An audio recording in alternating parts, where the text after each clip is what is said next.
በፋርስ ባሕረ ሰላጤ ላይ የአሜሪካ ነዳጅ ጫኝ አውሮፕላን ከአደጋ ጥሪ በኋላ በድንገት መሰወሩን ተከትሎ ቀጠናው በከፍተኛ ስጋት ውስጥ ይገኛል። ትራምፕ የኢራን ጦር አቅም እንደ ሕፃናት መጫወቻ ቀንሷል በሚሉበትና ቴህራን ነጭ ሰንደቅ ዓላማ ማውለብለብ አለባት ብለው በሚያስጠነቅቁበት በዚህ ወቅት እስራኤል በበኩሏ የሕዝብ መጠለያዎችን በመክፈት ለጦርነት ዝግጁነቷን እያጠናከረች ነው። ሌላው ቀርቶ ኢራን ዶልፊኖችን ቦምብ አስታጥቃ ሁርሙዝን ወራለች ተብሏል። አሜሪካ የኢራንን የኒውክሌር ተቋማት ሙሉ በሙሉ ደምስሻለሁ ብትልም አሁንም ድረስ ቴህራን ውስጥ በፍርስራሽ ስር ተደብቆ ይገኛል ስለተባለው የበለጸገ ዩራኒየም ለማውጣት የምድር ላይ ወረራ ሊካሄድ እንደሚችልም ፍንጮች እየታዩ ነው። እነሆ በዛሬው ተረካችን ትራምፕ በኢራን ላይ የጣሉት ማዕቀብ ያስከተለው ቀውስ ምን ይመስላል? የጠፋው የአሜሪካ ጦር አውሮፕላንና በሆርሙዝ ሰርጥ የተሰነዘሩት የሚሳኤል ጥቃቶችስ? እስራኤል ለምን መጠለያዎችን መክፈት አስፈለጋት? የሚሉትንና ሌሎች የዛሬ መረጃዎችን በዝርዝር እንመለከታለን። አብራችሁን ቆዩ።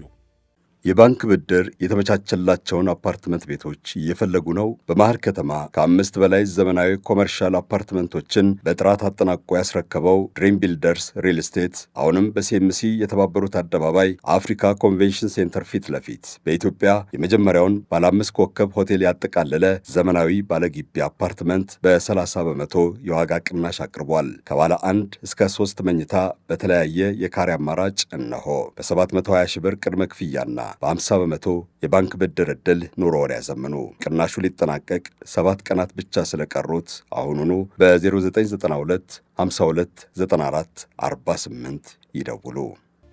የአሜሪካው ፕሬዝዳንት ዶናልድ ትራምፕ በኢራን ላይ የሚደረገው ወታደራዊ እርምጃ እንዲቀጥል በሚለው ሐሳብ ላይ ባለፉት ቀናት በተደጋጋሚ አቋማቸውን ሲቀያይሩ ቢቆዩም በአሁኑ ወቅት ግን ለድርድር ዕድል ለመስጠት ሲሉ ጥቃቱን ለጊዜው ማቆማቸውን ቻናል 12 ከፍተኛ የአሜሪካ ባለሥልጣናትን ጠቅሶ ዘግበዋል።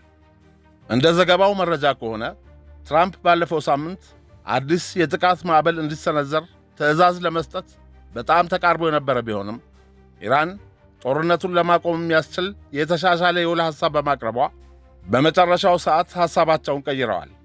ምንም እንኳ ቆይተው የቀረበውን የውል ሐሳብ ውድቅ ቢያደርጉትም ቅሉ ይልቁንም ለዲፕሎማሲው ተጨማሪ ጊዜ በመስጠት የሆርሙዝ ሰርጥን ለንግድ መርከቦች ክፍት የማድረግ ዘመቻ እንዲቀጥል ወስነዋል።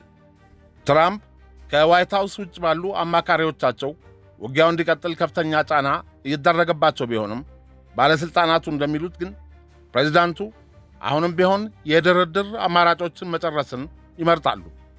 ይሁን እንጂ በቀጣዮቹ ቀናት ንግግሮቹ ውጤት አልባ ሆኖ የሚቀጥሉ ከሆነ ትራምፕ ያለውን አጣብቂኝ ለመፍታት የሚያስችል ወታደራዊ ዘመቻ ለማዘዝ መዘጋጀታቸውን የአሜሪካ ባለሥልጣናት አስጠንቅቀዋል።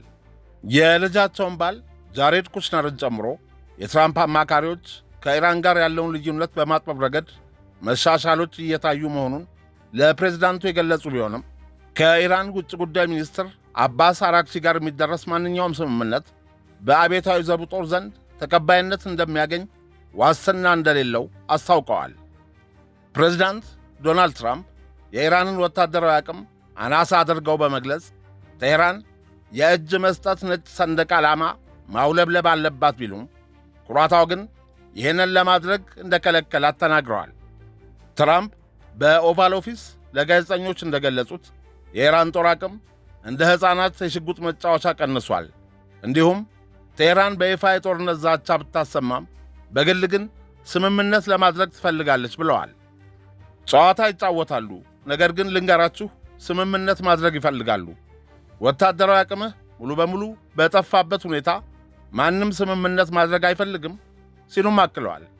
ትራምፕ ዩናይትድ ስቴትስ በክልሉ በሚገኙ የኢራን ወደቦች ላይ የጣለችውን የባህር ላይ እገዳ አድንቀዋል።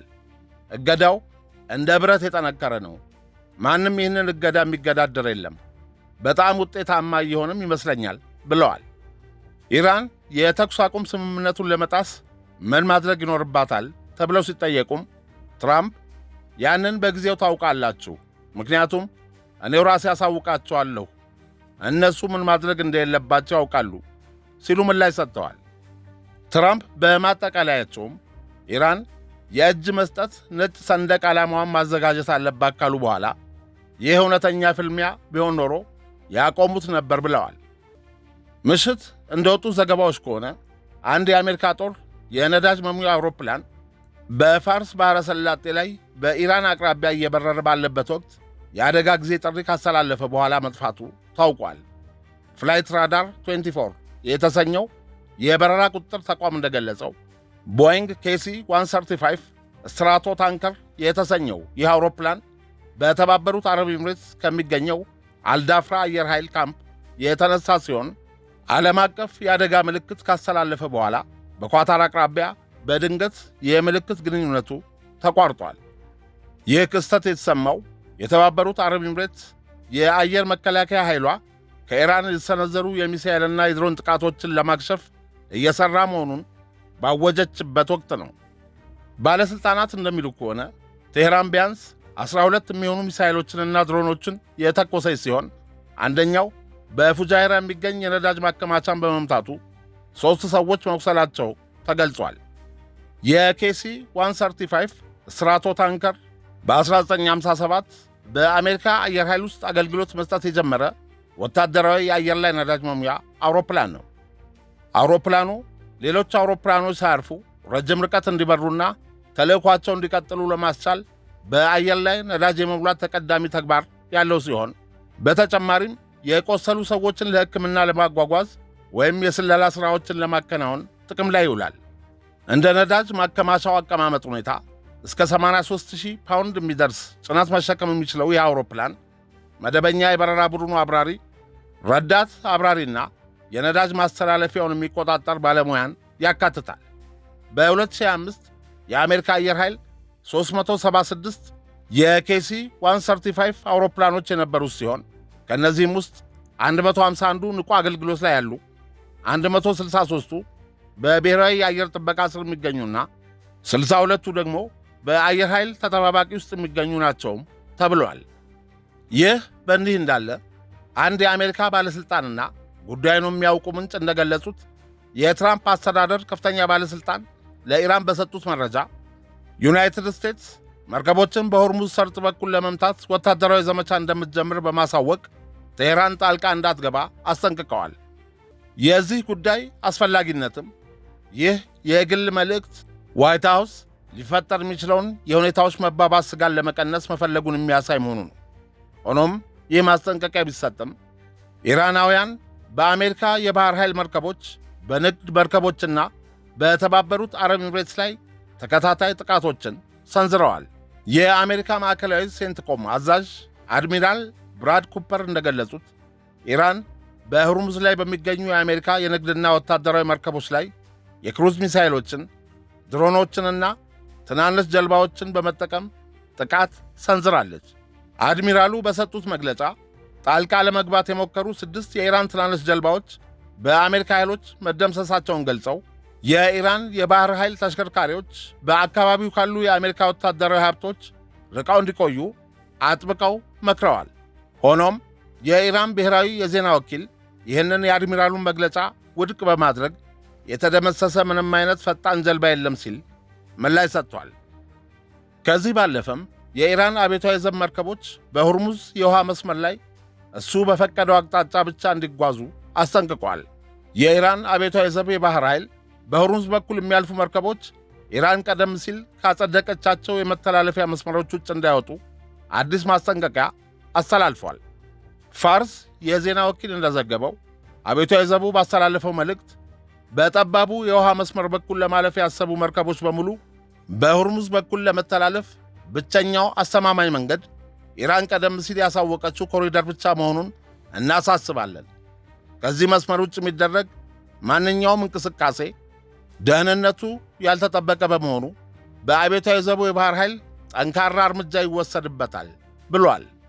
በሆርሙዝ ሰርጥ ዙሪያ እየተባባሰ የመጣው ውጥረት በኢራን ላይ የደረሰውን የተኩስ አቁም ስምምነት ለአደጋ ማጋለጡን ተከትሎ ለዳግም ወረራ እስራኤል ከአሜሪካ ጋር ቅንጅት እያደረገች መሆኑን አንድ የእስራኤል ምንጭ ገልጿል።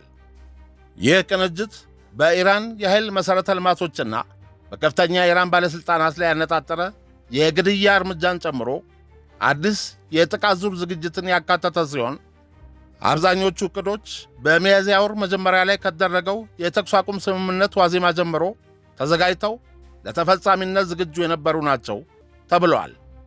ምንጩ እንደገለጸው የዚህ እርምጃ ዓላማ ኢራን በድርድር ላይ ተጨማሪ ስምምነቶችን እንድታደርግ ጫና ለመፍጠር የታለመ አጭር ዘመቻ ማካሄድ ነው። ሆኖም ማንኛውም ጦርነትን መልሶ የመጀመር ውሳኔ በአሜሪካው ፕሬዝዳንት ዶናልድ ትራምፕ እጅ ላይ መሆኑን ምንጩ አጽንዖት ሰጥቷል። ትራምፕ በድርድሩ መጓተትና የሆርሙዝ መስመርን መክፈት ባለመቻሉ ብስጭት ውስጥ ቢገቡም ከኢራን ጋር ወደ ሙሉ ጦርነት መመለስ እንደማይፈልጉም አመልክተዋል። እስራኤል በኢራንና በዩናይትድ ስቴትስ መካከል በሚደረገው ድርድር ውጤታማነት ላይ ገና ከጅምሩ ጥርጣሬ የነበራት ቢሆንም ከሰሞኑ በፋርስ ባሕረ ሰላጤ አቅጣጫ የተተኮሰው የኢራን ሚሳኤል ግን የጦርነቱ ዝግጅት እንዲፋጠን አድርጎታል። ባለፈው ሳምንት የእስራኤል ጠቅላይ ሚኒስትር ቤንያሚን ኔታንያሁ ጥብቅ ቁጥጥር በሚደረግባቸው የደህንነት መድረኮች ላይ ምክክር ሲያደርጉ የቆዩ ሲሆን የመንግሥት ሚኒስትሮችም ስለ ኢራን በይፋ ምንም አይነት አስተያየት እንዳይሰጡ መመሪያ አስተላልፈዋል ተብሏል።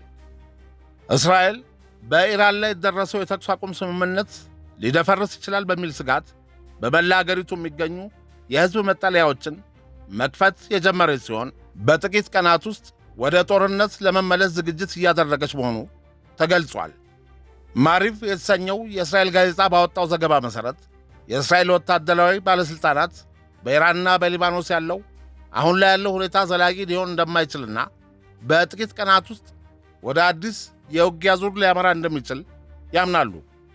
የእስራኤል የደህንነት ተቋም ባለሥልጣናት ኢራን እጇን የምትሰጥበት፣ የበለጸገ ዩራኒየሟን የምታስረክብበት፣ የኑክሌር መርሃ ግብሯን የምታቆምበት ወይም የሆርሙዝ መስመርን ሙሉ በሙሉ የምትከፍትበት ሁኔታ ይኖራል ብለው አይገምቱም ተብሏል። ከዚህ በተጨማሪም ቴህራን በሊባኖስ የሚገኘውን ሂዝቦላህን ትተዋለች ወይም ቡድኑን ትጥቅ ታስፈታለች የሚለውን ዕድል ውድቅ አድርገውታል። ግምገማዎቹ እንደሚያመለክቱት ኢራን የኑክሌር መርሃ ግብሯንና የበለጸገ ዩራኒየሟን ይዛ እንዲሁም በሆርሙዝ መስመርና በእስራኤል ላይ ስጋት መሆኗ በቀጠለበት ሁኔታ እስራኤልና ዩናይትድ ስቴትስ ሁኔታውን ለረጅም ጊዜ መቆጣጠር አይችሉምም እየተባለ ነው። ይህ በእንዲህ እንዳለ የእስራኤል ከተሞች ሊፈጠር ለሚችል የሁኔታዎች መባባስ ዝግጅት እያደረጉ መሆኑን ዋይኔት የተሰኘው የእስራኤል የዜና ጣቢያ ዘግቧል። ኢራን በተባበሩት አረብ ኤምሬትስ ላይ ጥቃት ከሰነዘረች ከአንድ ቀን በኋላ የከተማ መሪዎች በእስራኤል ላይ ዳግም ጥቃት ሊሰነዘር ይችላል በሚል ዝግጅት እያደረጉ ነው። በሃይፋና በሪሾን ሌዚዮን የከተማ ከንቲባዎች ዮና ሃቭና ራዝ ኪንስትሊች በመጠለያዎችና በተጠበቁ ስፍራዎች ላይ እጥረት ቢኖርም ከተሞቻቸውን ለማንኛውም ክስተት እያዘጋጁ መሆናቸውን ገልጸዋል። በአሽዶድ ከተማም ባለሥልጣናቱ የሕዝብ መጠለያዎችን መክፈታቸውን አስታውቀዋል። የሃይፋ ከንቲባ የሃቭ በከተማዋ ሕይወት እንደተለመደው የቀጠለ ቢሆንም ለማንኛውም መባባስ ዝግጅት እየደረገ መሆኑን ገልጸው ወደ 35 በመቶ የሚጠጉ ነዋሪዎች መጠለያ እንደማያገኙና ይህንን ክፍተት ለመሙላትም እስከ 18 ወራት ሊፈጅ እንደሚችል አስጠንቅቀዋል። በተጨማሪም የእስራኤል መንግሥትና ወታደራዊ አመራር የሰሜን ከተሞችን ችላ ብለዋል በሚል ወቅሰዋል። በሪሾን ሌዚዮን ባለሥልጣናት እንደ ቅድመ ጥንቃቄ መጠለያዎችን መክፈት የጀመሩ ሲሆን ከንቲባ ኪንስሊች ከተማዋ ሙሉ በሙሉ በንቃት ላይ መሆኗና ወደ 50 ሺህ የሚጠጉ ነዋሪዎች ጥበቃ የሚደረግላቸው ስፍራዎች እንደማያገኙ ጠቅሰዋል። አሽዶድ ማዘጋጃ ቤትም የድንገተኛ አደጋ ቡድኖቹ በተጠንቀቅ ላይ መሆናቸውንና መጠለያዎች መከፈታቸውን አስታውቋል። ከንቲባ የሂኤል ላስሪ ውጥረቱ እየጨመረ በመምጣቱ ነዋሪዎች ንቁ እንዲሆኑና ይፋዊ መመሪያዎችን እንዲከተሉ ጥሪ አቅርበዋል። የተኩስ አቁሙ በዚህ መልኩ በንጥልጥል ላይ ሳለም ኢራን ዶልፊኖችን ቦምብ አስታጥቃ ሆርሙዝ ውስጥ በትናቸዋለች ተብሏል። የአሜሪካው የመከላከያ ሚኒስትር ፒት ሄግሴት በሰጡት መግለጫ አሜሪካ ካሚካዜ ዶልፊኖች እንዳላት ለማረጋገጥም ሆነ ለማስተባበል ፈቃደኛ ባይሆኑም ኢራን ግን እንደማይኖሯት ተናግረዋል። ይህ መግለጫ የተሰጠው ዎል ስትሪት ጆርናል ባወጣው ዘገባ የኢራን ባለሥልጣናት ፈንጂ ተሸካሚ ዶልፊኖችን በመጠቀም የአሜሪካ የጦር መርከቦችን ሊያጠቁ እንደሚችሉ መጥቀሱን ተከትሎ ነው። ባለሙያዎች እንደሚሉት ዶልፊኖችን ለጦርነት የመጠቀም ሐሳብ የማይታሰብ አይደለም። ምክንያቱም አሜሪካን ጨምሮ በርካታ ሀገራት ዶልፊኖችን እንደ መሳሪያ ባይሆንም ለተለያዩ ወታደራዊ ተግባራት ሲጠቀሙባቸው ቆይተዋል። ከ1959 ጀምሮ የአሜሪካ ባህር ኃይል ዶልፊኖችንና የባህር አንበሶችን የባህር ውስጥ ፈንጂዎችን እንዲያፈላልጉ የሰለላ ሥራ እንዲሠሩና በባህር ላይ የጠፉ ቁሶችን እንዲያገኙ ሲያሰለጥን ቆይቷል። የአሜሪካ ጦር በኢራን የሰለጠኑ ፈንጂ የታጠቁና የአሜሪካ የጦር መርከቦችን በፋርስ ባሕረ ሰላጤ ላይ ለማጥቃት የተዘጋጁ ካሚካዜ ዶልፊኖች ጉዳይ በእጅጉ እንዳሳሰበውም ይነገራል። ኢራን ለዚህ ወሬ ምላሽ ለመስጠት ጋዜጣዊ መግለጫ ከመስጠት ይልቅ አንድ ሚም በማኅበራዊ ገጽ ላይ በማጋራት ጉዳዩን አጣጥለዋለች። የምዕራባውያንን ምንጮች የጠቀሱ ዘገባዎች እንደሚያመለክቱት የኢራን ባለሥልጣናት በሆርሙዝ ሰርጥ ላይ የሚዘዋወሩ የአሜሪካ መርከቦችን ለማጥቃት ፈንጂ የታጠቁ ዶልፊኖችን ስለማሰማራት ተወያይተዋል። እንደ ፎክስ ኒውስ ያሉ የዜና አውታሮችም ካሚካዜ ዶልፊኖች ወይም ራስን አጥፊ ዶልፊኖች በሚል ጉዳዩን በስፋት የዘገቡት ሲሆን የሲኤንኤን ተንታኞችም እነዚህ እንስሳት የኢራን ገዳይ የባህር ውስጥ መሳሪያዎች ስለመሆናቸው በቁም ነገር እየተወያዩበት ይገኛሉ። ይህም በበይነመረብ ተጠቃሚዎች ዘንድ ከፍተኛ መነጋገሪያ ሆኗል። አብዛኞቹ መንግሥታት እንዲህ አይነት ክስ ሲቀርብባቸው መደበኛ ማስተባበያ መስጠትን ወይም ጋዜጣዊ መግለጫ ማዘጋጀትን ቢመርጡም በዚምባብዌ የሚገኘው የኢራን ኤምባሲ ግን የተለየ መንገድ ተከትሏል። ኤምባሲው ዳኒ ዶልፊን፣ ሳም ሻርክና ቲሚ ኤሊ የተባሉ የባህር ፍጥረታትን በወንጀል ተጠርጣሪነት የሚያሳይ የፌዝ ምስል አጋርቷል። የምስሉ መግለጫም እንስሳቱ ከኢራን ጋር በመተባበርና በፋርስ ባሕረ ሰላጤ ላይ በመገኘት ተከሰው እንደሚፈለጉ የሚገልጽ ሲሆን አንዳንድ የመገናኛ ብዙሃን ደግሞ የአሜሪካ ማዕከላዊ ዕዝ ከአንድ ዶልፊን የእምነት ቃል ተቀብሏል በማለት በፌዝ ዘግበውታል።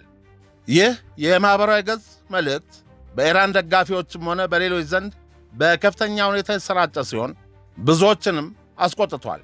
ምንም እንኳ ኢራን ጉዳዩን በፌዝ ብታጣጥለውም ወታደራዊ ዶልፊኖች ግን በተጨባጭ ያሉ ናቸው። የአሜሪካ ባህር ኃይል ለበርካታ አስርተ ዓመታት ዶልፊኖችን ለፈንጂ ፍለጋና ለወደብ ጥበቃ ሲያሰለጥን ቆይቷል። ሩሲያም ተመሳሳይ መርሃ ግብሮች ያሏት ሲሆን እንደ አውሮፓውያን አቆጣጠር በ2015 ሐማስ ካሜራ የተገጠመለት የእስራኤል የሰላይ ዶልፊን መያዙን ገልጾ ነበር። ዶልፊኖች ብልህና ለሥልጠና ምቹ በመሆናቸው ትናንሽ ቁሶችን የመሸከም አቅም ቢኖራቸውም በውጊያ ወቅት እነሱን መቆጣጠር ግን እጅግ አስቸጋሪ ነው። ፔንታጎንና ማዕከላዊ ዕዝ እስካሁን በይፋ ያረጋገጡት ነገር ባይኖርም ጉዳዩ የኢራን ስልታዊ ዝግጅት ሊሆን ይችላል እየተባለም ነው። በእርግጥም ዶልፊኖች በቪየትናም ጦርነት ወቅት ወደ ወታደራዊ ተቋማት ለመጠጋት የሚሞክሩ ዋናተኞችን ለመለየት እንዲሁም በኢራቁ ጦርነት ወቅት በኡም-ቃስር ወደብ የተቀበሩ ፈንጂዎችን ለማጽዳት ከፍተኛ እገዛ አድርገዋል። እነዚህ እንስሳት ያላቸው የተፈጥሮ ድምፅን የመጠቀም ችሎታ የሰው ልጅ ከሠራቸው መሣሪያዎች በበለጠ የባሕር ውስጥ ቁሶችን የመለየት አቅም አለው። ከሶቪየት ኅብረት መፈራረስ በኋላ ወደ ዩክሬን ተላልፎ የነበረው የዶልፊኖች ሥልጠና መርሃ ግብር እንደ አውሮፓውያን አቆጣጠር በ2014 ሩሲያ ክራሚያን ስትቆጣጠር በእጇ የገባ ሲሆን እንደ አውሮፓውያን አቆጣጠር በ2022 የወጡ የሳተላይት ምስሎችም ሩሲያ በሴቫስቶፖል ወደብ የዶልፊን ማቆያዎችን ማዘጋጀቷን አመልክተዋል። ከዚህ ሁሉ ባለፈ የኢራን ኒውክሌር ጉዳይ ዛሬም ባለበት መኖሩን የደህንነት መረጃዎች እያሳዩ ነው። የአሜሪካ የስለላ ግምገማዎች እንደሚያመለክቱት ኢራን የኒውክሌር መሳሪያ ለመገንባት የሚያስፈልጋት ጊዜ ካለፈው በጋ ወዲህ ምንም ለውጥ አላሳየም። በወቅቱ ተንታኞች የአሜሪካና የእስራኤል ጥቃት የጊዜ ሰሌዳውን እስከ 1 ዓመት ድረስ እንዲራዘም አድርገውት እንደነበር ይታወሳል ሲሉ ጉዳዩን የሚያውቁ ምንጮች ገልጸዋል ብሏል ሮይተርስ በልዩ የመረጃ ዘገባው። የቴህራን የኒውክሌር መርሃ ግብር ግምገማዎች ምንም አይነት ለውጥ ሳይታይባቸው የቆዩት ፕሬዝዳንት ዶናልድ ትራምፕ ኢራን የኒውክሌር ቦምብ እንዳታበለጽግ ለማስቆም በከፊል የጀመሩት ጦርነት 2 ወራት ካስቆጠረ በኋላም ጭምር ነው። የካቲት 28 የተጀመረው የቅርብ ጊዜው የአሜሪካና የእስራኤል ጥቃት ትኩረቱን በተለመዱ ወታደራዊ ኢላማዎች ላይ ቢያደርግም እስራኤል ግን በርካታ ቁልፍ የኑክሌር ተቋማትን መታለች። የኑክሌር መሳሪያ ግንባታ የጊዜ ሰሌዳው ሳይለወጥ መቆየቱ የሚያመለክተው የቴህራንን የኑክሌር መርሃ ግብር በከፍተኛ ሁኔታ ለማደናቀፍ የኢራንን ቀሪ ከፍተኛ የበለጸገ ዩራኒየም ክምችት ማውደም ወይም ማስወገድ እንደሚያስፈልግ ስለመሆኑ ጽዮንና ዋሽንግተን ዛሬም እምነታቸው ነው ተብሏል። አሜሪካና ኢራን ሰላምን ለመፈለግ ሚያዝያ 7 ቀን የተኩስ አቁም ስምምነት ካደረጉ ወዲህ ጦርነቱ የቆመ ቢሆንም በሁለቱ ወገኖች መካከል ያለው ልዩነት በመስፋቱና ኢራን 20 በመቶ የሚሆነውን የዓለም የነዳጅ አቅርቦት የሚያልፍበትን የሆርሙዝ ሰርጥን በመዝጋቷና ዓለም አቀፍ የኤነርጂ ቀውስ በመቀስቀሷ ውጥረቱ አሁንም እንደደገሰ ይገኛል። የመከላከያ ሚኒስትር ፒት ሄግሴት እንደገለጹት የዩናይትድ ስቴትስ ዓላማ ኢራን በድርድር ሂደት ውስጥ የኑክሌር መሳሪያ እንዳታገኝ ማረጋገጥ ነው። የአሜሪካ የስለላ ድርጅቶች ሰኔ ወር ላይ ለ12 ቀናት ከቆየው ጦርነት በፊት ኢራን ለቦምብ የሚሆን በቂ የዩራኒየም ክምችት አምርታ በ3 ወይም በ6 ወራት ውስጥ የኑክሌር መሳሪያ ልትገነባ እንደምትችል ደምድመው ነበር።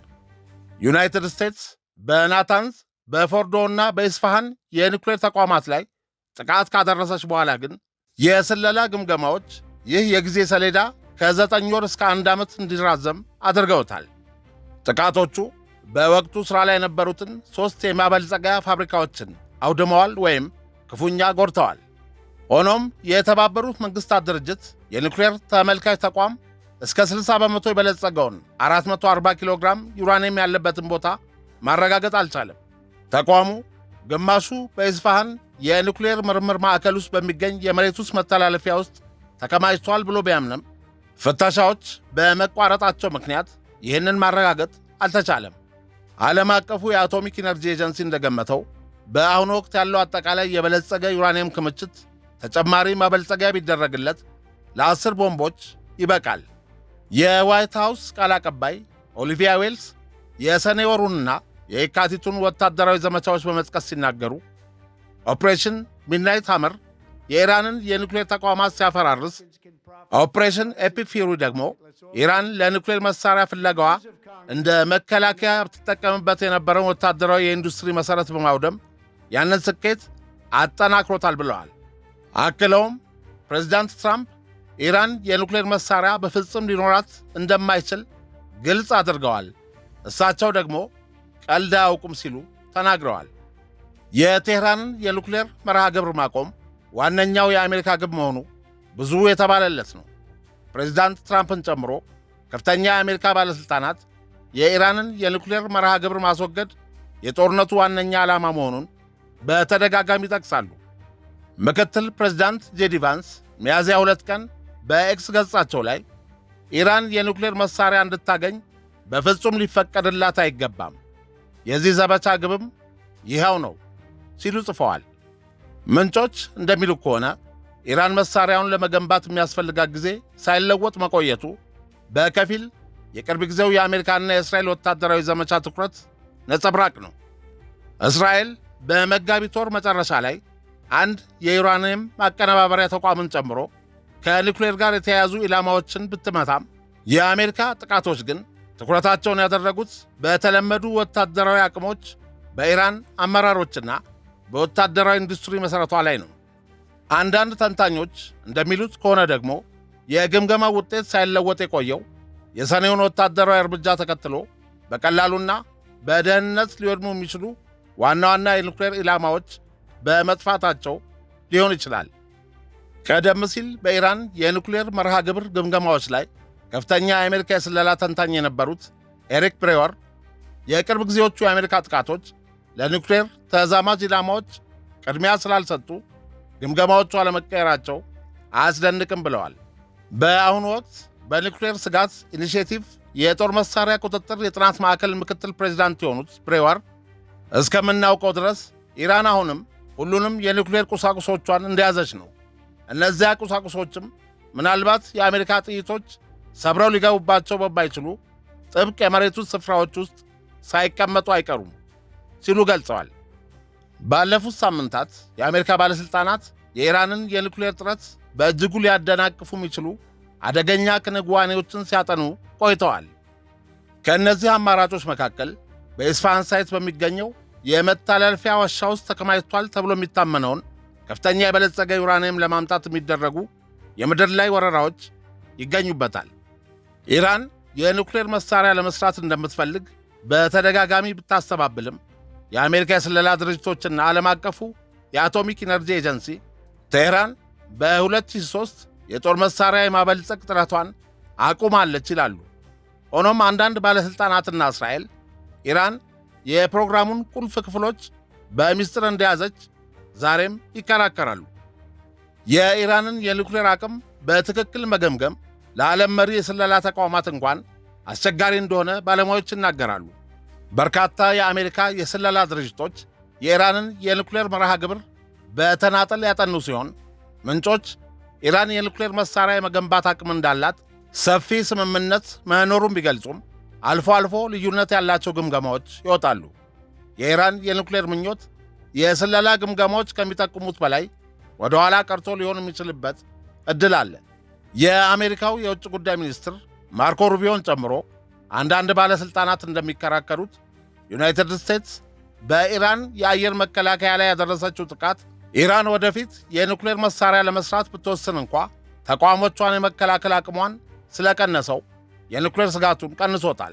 ከዚህ ባለፈ ግን እስራኤል የኢራን መሪ የኒውክሌር ሳይንቲስቶች ላይ የተፈጸመችው ግድያ የሚያሳድረው ተጽዕኖ መኖሩንም ልብ ይለዋል። ቀደም ሲል የተባበሩት መንግሥታት ድርጅት የኒውክሌር ተመልካች የነበሩትና በአሁኑ ወቅት የሳይንስና ዓለም አቀፍ ደህንነት ተቋምን የሚመሩት ዴቪድ ኦልብራይት እንደገለጹት ግድያዎቹ ቴህራን የታለመለትን ግብ የሚመታ ቦምብ የመገንባት አቅም ላይ ከፍተኛ ጥርጣሬ እንዲፈጠር አድርገዋል። ዕውቀትን በቦምብ ማጥፋት እንደማይቻል ሁሉም የሚስማማ ይመስለኛል። ነገር ግን ተግባራዊ ክህሎትን በእርግጠኝነት ማውደም ይቻላል ሲሉ ገልጸዋል።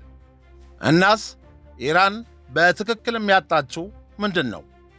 ኑክሌሩን ጨርሶ የሚገነባ ዩራኒየም ወይስ እነ ጽዮን እንደሚፎክሩት ቦምቡን የሚፈበርክላት የፋርስ ጭንቅላት? ነገ መልስ አለው። ደህና ሰንብቱ።